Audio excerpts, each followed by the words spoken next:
ايام طلع رحلة مع صحابه لمدينة تل العمارنة اللي موجودة في المنيا، ولف على كل المقابر والآثار اللي موجودة هناك، واخر مقبرة المفروض ان هو كان يزورها هي مقبرة اخناتون. وبالفعل راح لها هو والجروب بتاعه، وساعتها قابل حارس المقبرة بتاعت اخناتون الحاج كامل مراد جلال. الراجل ده كان بيحرس المقبرة بتاع اخناتون من زمان جدا، وتحديدا من سنة 96. المهم عم كامل كان لطيف جدا معاهم، فكريم عرض عليه ان هو يصوروا صورة، وبالفعل وافق. وفي الاول ما كانش واخد باله ان عم كامل شبه اخناتون.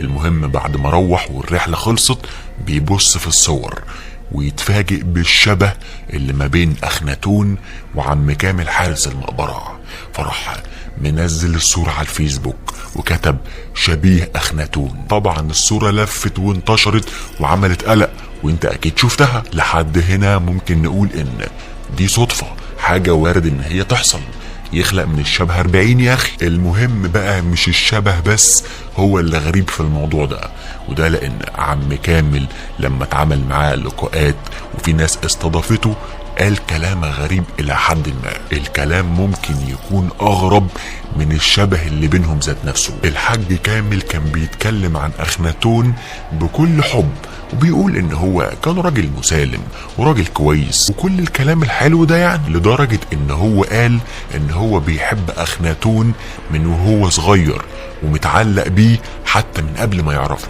وقال كمان على نقطة غريبة، قال ان هو عاش معظم حياته في مدينة اتون، وانه لا اراديا بيلاقي نفسه بيحب الاله اتون اللي هو اله اخناتون، وبيرسمه كمان من نفسه. انا متخيل في بعض الاحيان ان هو جوايا كله، بتصرفاته الحكيمة، بأدبه، بزوجه، بأناقته، انا حبيت اخناتون بجميع اوضاعه وبجميع افكاره. على الرغم من ان هو مؤمن وموحد بربنا، ولكن دي كانت حاجة تلقائية هو بيحبه. واكد كمان ان هو ساب حياة الرفاهية والبيوت العادية وراح بنى بيت من الطوب اللبن عشان يعيش في مكان عاش فيه اخناتون. الحاج كامل اتكلم برضو مع الصحفي وقال ان هو بيخاف على الاثار جدا. هتقول ما دي حاجة عادية، ده اكل عيشه وشغله، ولكن بيخاف عليها كأنه هو اللي نحتها، كأنه هو اللي عاملها اصلا.